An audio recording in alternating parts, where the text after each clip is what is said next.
It's an absolute pleasure to welcome Hastings United Business Development Manager, James Hopkins, to the From the Club podcast. Thanks for taking the time, James. Absolute pleasure. Yeah, thanks, David, for having me. It's great to be on. Thank you. James, tell us everything that we need to know about you in 60 seconds. Yes, David. I've been involved in football since 2004, non-league football since 2005, with various clubs ranging from Eastbourne Town Football Club all the way up now to Hastings United Football Club, different leagues, Ishmael League, County League, Intermediate League, and also the Conference National League with Eastbourne Borough Football Club. I've got a family, a lovely wife who's very supportive and understanding, and 3 daughters who put up with me when I'm out on my football journey. Yeah, having an understanding, lovely wife is definitely an important asset to have when you're working in football, James, isn't it? Oh, 1,000%. Yeah. The amount of times that I'm coming back late and having to go early in the morning, she's totally understanding from my perspective. She may tell me differently, but it's such a vital thing to have when you're dealing with any competitive sport environment that you want to be 100% involved in. Yeah. Well, James's wife, if you're listening to this and you disagree with what James just said, feel free to leave a comment in the video below, and we'll get back to you on that. So, James, you've managed to develop a career within the world of football, which is every football fan's dream. How did that come about, and what does that journey look like leading to the role that you're in today at Hastings United?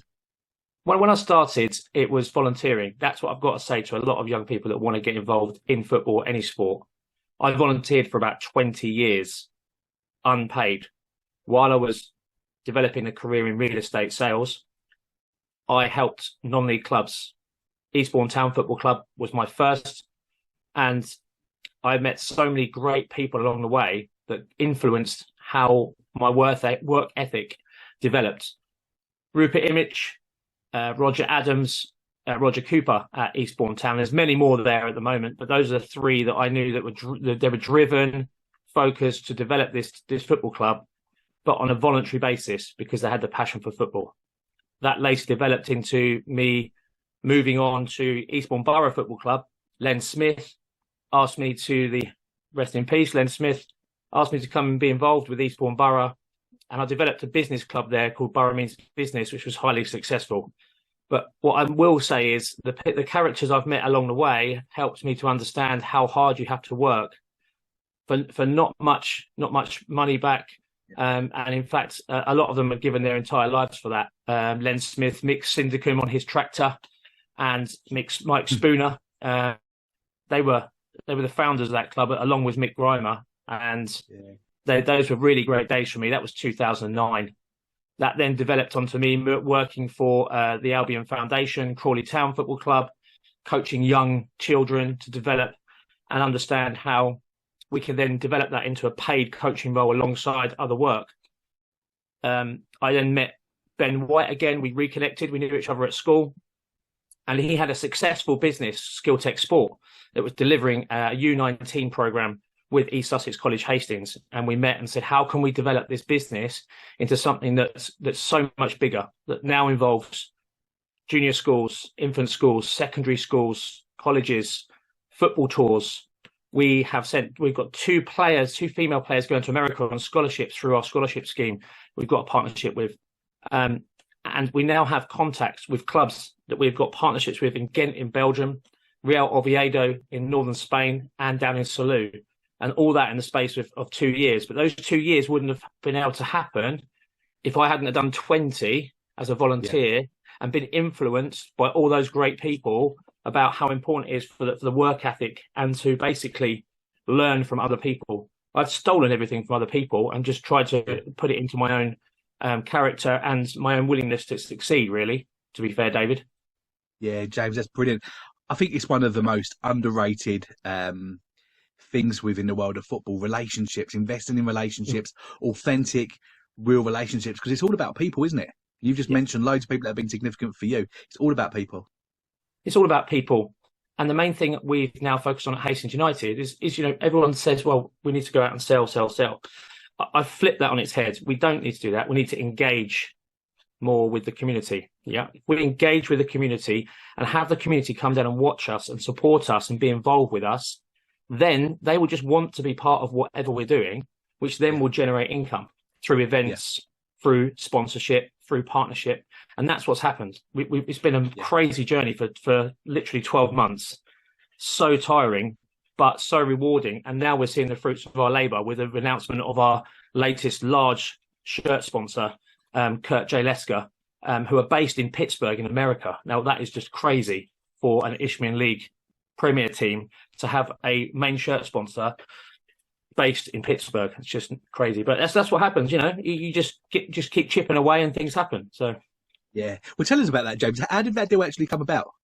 So the deal came about when I was literally going out to different companies. I was approaching them because I'm from a real estate background. I have an organizational point of view for sales where you just have to keep driving. So I'd go and visit people, ask them if they wanted to come to the grounds, see what we can do. I met a lady called Rhiannon in the HR department, and it was initially sort of, we want to try and get some new employees through the local community, etc. Can we do a little bit of sponsorship? And then it went cold for quite a few months. So I kept chipping away at different things. Their global finance director came to watch the Lewis game, where we had 2,700 people at Lewis game. Amazing. Where our level is just nuts. And he was so enthused with it that he came to our Hastings Men's Business event, which I've set up, replicated what I did before. I thought, let's not change the wheel, let's do it again. He then was there. He listened to the first team manager. He saw the passion we had for the football club and how we want to drive it on. And he said, yes, we want in. So that deal was then negotiated. It was first just for men. Then it's now evolved into the women's game. And that's one of the biggest deals we've ever had. And I'll just add on, David, there was a little pennant that I decided to find from under the stand. I just hooked it up. And it was a team from Pittsburgh. And Kurt's sister had come over in the 80s and presented this pennant that had been stuffed under the stand. We just hooked it up. David said, where's that from? Century Football Club, I think it is, in Pittsburgh. And he took a picture, sent it to him, and that's it. You know, I took that little, you'll see in the picture, if you look on my socials, you'll see the little pennant that says Century United. And that's a team that his sister and his dad, I think he played for. And now it's weird circumstances that led to that. And now from that sponsorship, we have generated so much interest. I mean, they're helping us with marketing and stuff as well. We went to their headquarters, and I still can't believe that we're dealing with someone who's, you know, manufacturing things for United States aerospace and defense technology. Yeah, right. In Hastings United, but these things happen, and you just got to keep working hard at it, really. But that's how that came about. Yeah, amazing. Well, there's so many exciting things happening right now, but you've been at Hastings United now for 3 years. Talk us through those 3 years and how you've seen the club develop during that time. So give us an example of what that baseline was like when you first arrived, James. When I first arrived as a coach. So I coached in the academy. I assisted in starting the girls' academy from two teams. I have 3 girls, so I have a passion for girls' football. And we've now got that from U9 all the way up to U16. That's taken 3 years. I had a 5-year plan to develop a full pathway through to the first team. In that process, ownerships changed, people changed on the business front. I wasn't really involved in the commercial side of it where I has been before because I wanted to, you know, coach. I love coaching. But when the new ownership took over, they said, can you come and please help us with our commercial aspects because you've done it before? I said, yeah, no problem at all. So I've come in there, and the first thing that I did was set up the business club because, David, I feel that that's one of the most important things you can have in non-league football is a community that's based at your club. People come to the club, you've got an active, captive audience, and they can then see how much the passion of the football club, they can meet other people, but you've also got to get out there. It's nothing against the regime that was there before, but it's the same with most non-league clubs that I find, is that they don't come out of their own little non-league club bubble and go and see people. The whole point in sales is you want to build relationships with people that then convert into sales. So I just went out to Chamber of Commerce. I went out to business networking events. I joined 2 business networking events, went to people's offices. I gave them my card. I said, this is who I am. I do these silly little videos that are really impactful. And they give a corner shop that may have just sponsored you for 100 quid. I'm going in and doing a video for 30 seconds. It's going viral for them. That really impacts that business. Yeah. So it's just putting that effort in. And now it's come back to fruition. And everyone's now going past me saying up the U's and all that sort of stuff, which is great. They love it. All the academy kids are doing it. I went to a school in Rye and they did a little video up the U's. And it's that engagement that then gives you the platform to then market whatever you've got, whether it's a football club, a business, whatever. Yeah. I mean, you're clearly spinning lots of plates in your role, James. This might not be an easy question to answer, but what does a typical day look like for you? Typical day looks like for me. So I'm also a sports coach. So we run our sports coaching company, Skill Tech Sport, alongside what we do at the football club. As the owners of the football club also own Skill Tech Sport, that's fairly simple to do. Well, simple, not easy. Yeah. My daily, I could wake up, say on a Friday, I go to a networking event at 6 a.m. in the morning, which is local in Battle. Then I'll get to the club and I will do some work in the morning on sponsorship, following up leads, also emailing local schools to try and get in there to do sports coaching for our company. In the afternoon, I might then go and do coaching at a school or an assembly at a school. I was recently at Glenley Park School in Bexhill, and I've just done an assembly at St Leonard's Secondary School to tell the kids about the Hastings United journey and what they can do. In the evening on a Friday, it would be coaching. So that's my full day. That's a packed day of what I'm doing. And then I'll see my family at some point in the weekend, probably. That's... Yeah. But I know that's... Yeah. Some people might say that's not a healthy lifestyle, but that's sometimes the lifestyle you have to lead. The same as Len Smith, Mick Sindicum, Mike Spooner, Rupert and Roger Adams and Mick Grimer. They were living at that club. They were there all the time, and they have total respect for that. And I've learned that work ethic off them 1,000%. Yeah. No, it's really, really interesting. Thank you, James. We were talking offline and you were sharing some of the ambitions that Hastings United have for over the next 5 and 10 years. Tell us about those, James. The ambitions for the football club over the next 5 to 10 years, I would say, are stability for at least 2 to 3, redevelopment of the site at the pilot field, which I can't really go into much detail on at the moment, but that's our plan. We then want to get into the Conference South. I say conference, I keep saying conference. The National League South. That's how old I am. The National League South within the 3-year period, which I do believe is achievable. We have so much that we want to do in that 5 to 10 year period. The ultimate goal is to get into the National League / Football League in that time. People may say, yes, every club says that, etc. But I've worked in a lot of non-league clubs. I've also been to a lot of non-league clubs. And I feel that Hastings have got such a wide scope underneath the first team. The first team is a small part of what this football club's about.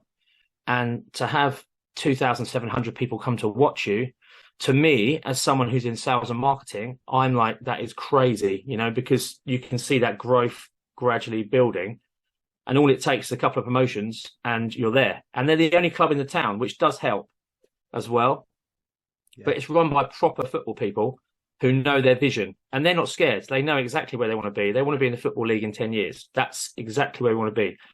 May not get there, but I bet we'll get close. Yeah. Definitely. And talking about the football side of it, you guys have just lost your manager who went on to Worthing, and you've now hot off a press appointed Danny Bloor as well into the club now. Talk about sort of the, obviously in your time in football, you've seen managers come and go. It's part of obviously the cycle of life in a football club, isn't it, James? How much of an impact does that have behind the scenes when you see somebody go, their backroom team leave, and someone comes in? How much of an impact does that have on what you do and the club as a whole?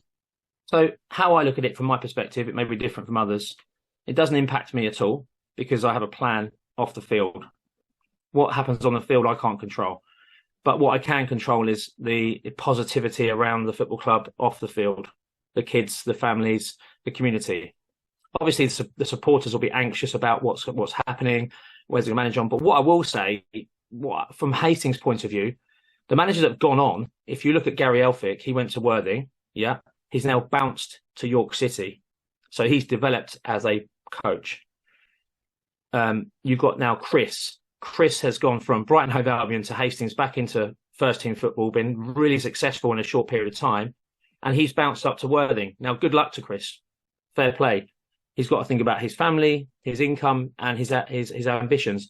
And although some people at Hastings may be a bit aggrieved to the fact that he's moved on so quickly, if that's where Chris wants to be, and then I'm really happy that Hastings United Football Club has helped those two managers to get where they're going to go, you know? And that's what we're all about at Hastings. We're not going to stop people to progress.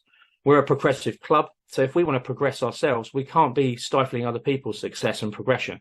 And that's where I think we need to be looking at across the whole club, in my view. Some may not agree with me, but that's where I am with it. Yeah, definitely. I mean, talking of challenges within a football club, what in you personally and within your role within business development, James, what are some of the greatest challenges that you face on a day-to-day basis? I think some of the challenges that I face are probably of my own making. I'm probably too far ahead sometimes than where we are at the moment. I always feel that that's a good thing to be, because you have a vision for the next 3, 4, 5, 6 years. I don't really tend to try and look back. But obviously, other people are there for their own reasons. They all want to be there on a Saturday to enjoy the game. They have other jobs to do. They have careers of their own.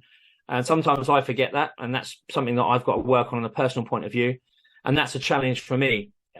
Working with other people is a challenge, whatever you do. But when you're looking at a volunteer working force, everyone's got their own priorities. And that would be the main challenge for me. I would say that's just me being brutally honest. I don't think getting new sponsors is a challenge. I think it's just a process that you have to go through. And I don't really look at them as sponsors or advertisers. They're partners. Everyone's a partner at Hastings. Everyone's part of the process of us getting to that football league. And when we do get there, everybody, believe me, will be celebrating on that pitch. 1,000%. I can guarantee it. Yeah. Yeah. We're talking about those partnerships, just in case, you've whet someone's appetite, someone's listening, they're really invested in what you're talking about, James. So if there's a local business or even a national business or even an international business owner watching our interview right now, what does a perfect business look like that you guys want to be working with? A perfect business is a business that believes in really connecting with the community, making a difference. I do disability football, again, as well as the rest, and I love that. And that, to me, is the penultimate of community engagement in football, in our sport that we love. If a company wants to be part of Hastings United's journey, not just to give you £1,000 towards the first team budget, but to give your money to a club that's looking after 600 families in the academy, disability football, and a massive women's section, along with the first team, then that's what we're looking for. We want a company that wants to be involved, that wants to show that they're compassionate, show that they're a community-driven business, because in the world of modern technology, you have to have that edge. And I believe that coming back to roots of community is massive for the businesses. Even I go back to Leicester, Kircher Leicester company. They really resonated with our disability program, our women's program, and our youth section. And that to them is core values of their business, which align with ours, which is really important, I think, definitely. Yeah. Yeah. And the way that you've been speaking as well, it's all about people. It's about relationships. Gone are the days where, a company will come in now, give you £1,000 and they'll put a board up and then you won't speak to them for a year until it's up for renewal again. You're talking about living partnerships, about connecting people. You mentioned about the local news agents that might have spent some money and you've gone and done a video to help promote their business. That's very much what you're looking to do, James, isn't it? About working hand in hand and working alongside people, isn't it?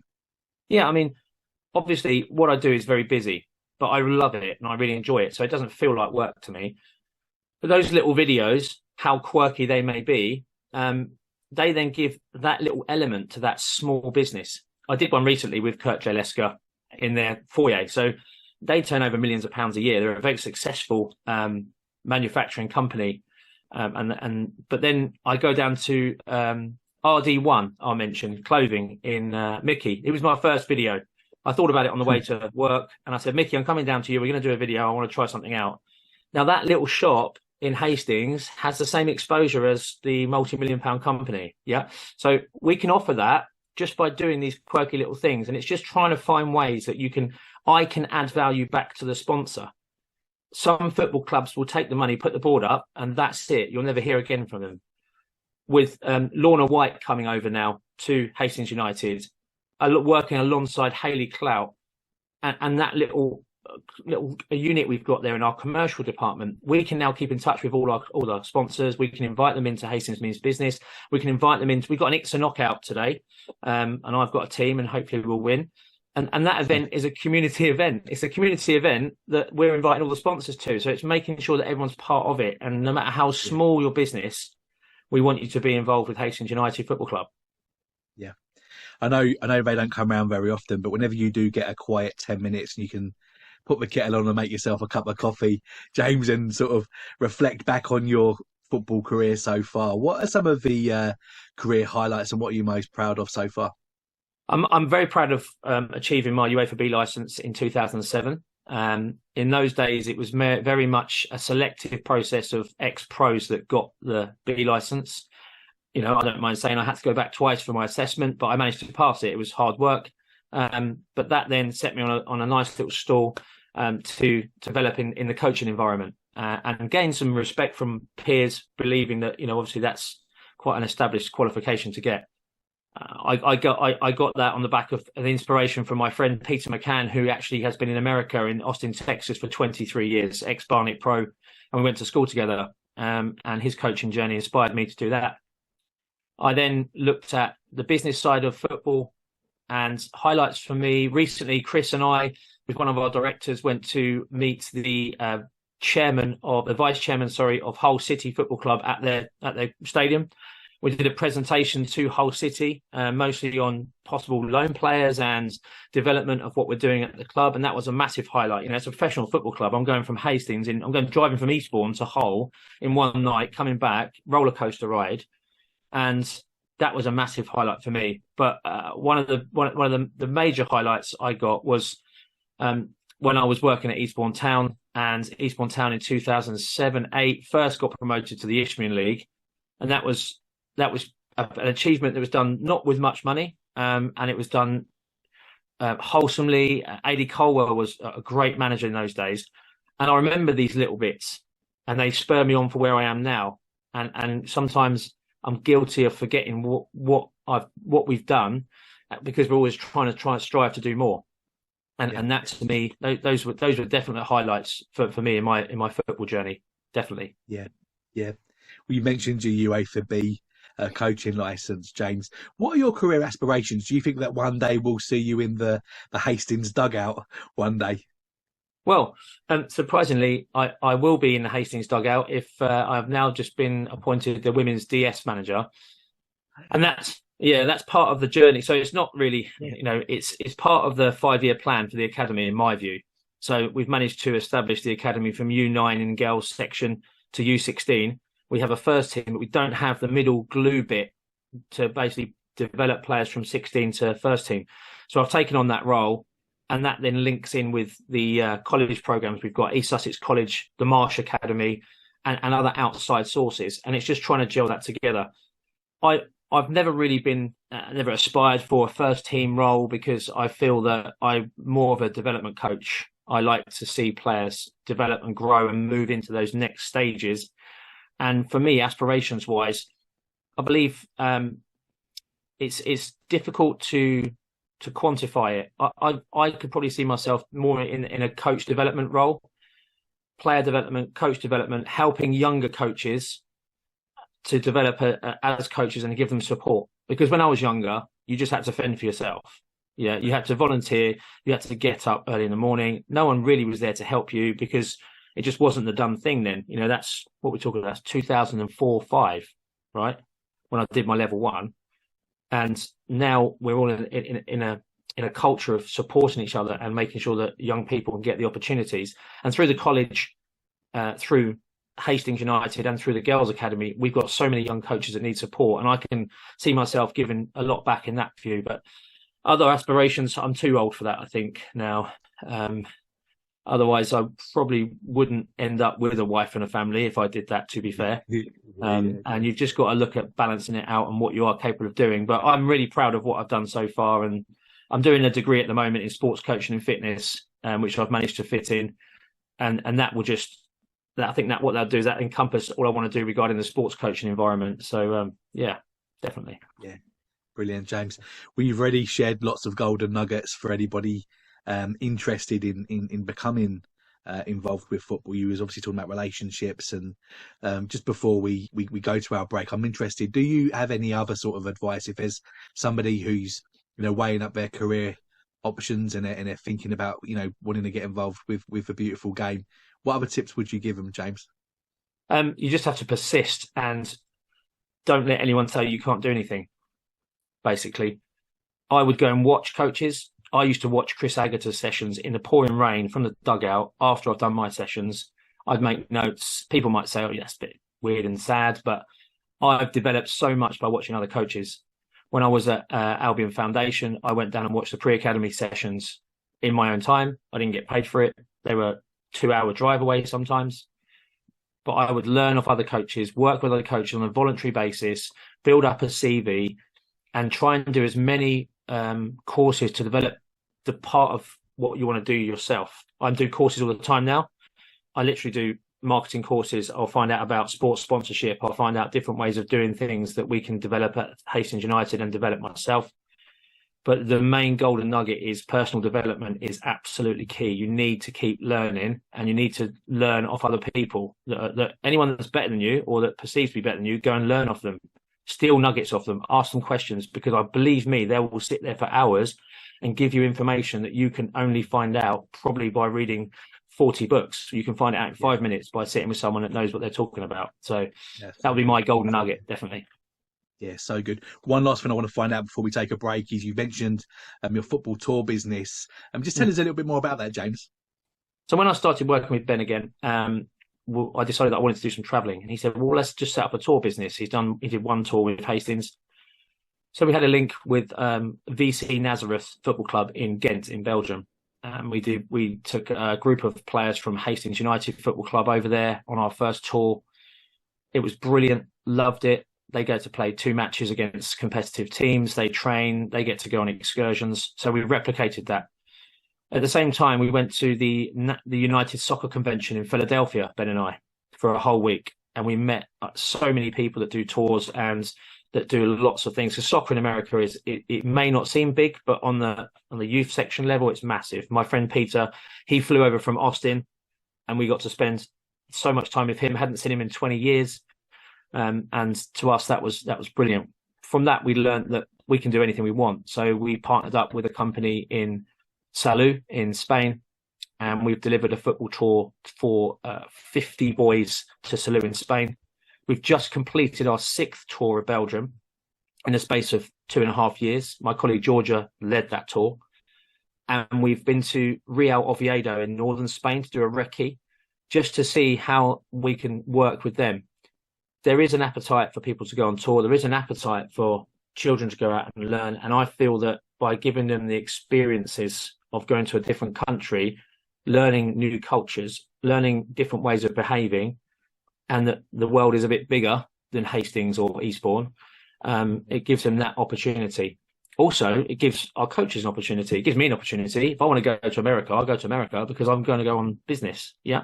And through that link at that convention, we met a guy called Oliver Templeton, who owns a sports coaching agency, who now has purchased his own football club in Philadelphia, and have potentially got a private school that want to take a whole cohort of their students to Philadelphia to play for a whole week over there, and that's in a space of 2 or 3 years. And we just want to keep building that and building that and building that. And we love it. And it gives, as you say, it gives everyone a different view of life, and it gives you something to look forward to, because nowadays people sometimes don't have much to look forward to. I look forward to most half terms now. So great stuff with James. It's definitely exciting and refreshing to hear that there's so many good things going on just up the road from where we live in Eastbourne. You guys are doing a great job, so well done. We're going to just take a very quick break from coming back to then asking you the signature from the club questions.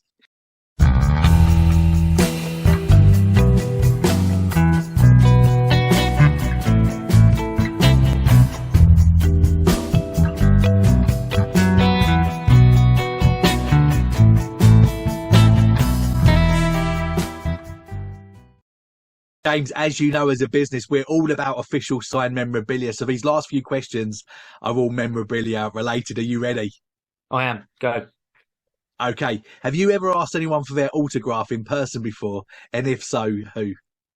Yes, Chris Eubank, senior, in an airport when I was about 10. When he was at the height of his boxing, he was walking through the airport. "Can I have your autograph, please?" And he had a little bag and he flipped out. Remember those little pictures you have, and then he signed the bottom of it. Yeah, Yeah, and yeah, I've yeah, got that. yeah. Yeah, brilliant, mate. And I was 10 years old. I'm 42 now, so that tells you, doesn't it? Amazing. Well, that just shows you how prepared he is. He's actually walking around carrying those with Yeah, him, yeah. James, expecting, right? That's amazing. Yeah, good stuff. What memorabilia do you own? And if so, what is your favourite piece? I've got obviously that card still from Chris Eubank. My dad's worked in London a lot and used to take me to QPR matches. And I've got a signed QPR football in my man cave in the garden. And that's got Les Ferdinand, Andrew Impey, all those players on it. And I mean, I own a few things that are signed, but I always keep that there. And then I think what it does is it sparks a memory. Yeah. So it's not something to show off with. So it's like when my dad's in there, I say, "Oh, do you remember we went to that game? Do you remember we met Craig Fleming, who played for Oldham, and we went in the players' lounge and we saw Les Ferdinand jump over the bar and stuff like that?" That was back in the day, and it's stuff like that it jogs the memory. But yeah, that's probably my favourite piece. Yeah, autographs on balls can be funny things because sometimes they don't last, very well on it. What's your autographs like on there? Are they standard the test Oh of yeah, time? it's the autographs have gone a bit yellow and stuff now. Yeah, definitely. Yeah, And I daren't pump the ball up, otherwise it could no, go wrong. yeah, no, exactly. Okay, final question: if you could have anyone's autograph, dead or alive, who would you have and why? Oh man, that's a difficult one. I would probably say Bobby Robson. Ah, Reason very being, good. I remember watching the 1990 World Cup on a television in the police club because my dad was a policeman, all cowered around this television in Yeah, 1990 watching the World Cup. And Bobby Robson was an absolute hero of a manager. He talked sense, probably one of the only managers that could tame Paul Gascoigne, I would imagine. yeah. But I remember that World Cup was my favourite World Cup, definitely, without a doubt.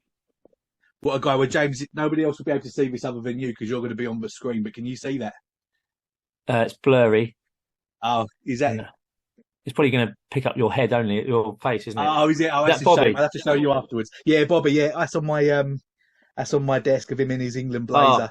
Bobby Yeah, Robson. Love great that. guy. Great guy. Yeah, brilliant. Well, James, thank you so much for taking the time. Especially you're so busy, and I'm sure that everyone watching's learned a lot about Hastings, learned a lot about your role as well, and will be very engaged with what you're doing. Before we let you go, do you have any closing thoughts, and also let everyone know how they can follow you on social media? I think closing thoughts are do what you want to do. Don't let anyone say you can't do anything. And just make sure that you keep learning all the time because you don't know all the answers. I used to think I did, and I know that I definitely do not. And you just have to keep learning and persisting, definitely. And if anyone wants to get in touch with me, I am on LinkedIn. I use LinkedIn more for my business and coaching and football business. So I'm on LinkedIn, James Hopkins. Facebook, I tend to keep for my family stuff. And I'm on Twitter as well. I haven't really got anywhere near understanding Instagram and stuff like that, to be fair. I'll let the club do that. So Hastings United are on there, all there as well. So yeah, thanks. Brilliant. Well, what we'll make sure we'll do is we'll have your Twitter handle and your LinkedIn profile in the notes below. We'll also make sure that the Hastings United website address is in there as well. So, James, thank you again for your time. Thank Really you. appreciate it, mate. Cheers, Thank David. you. Thank you.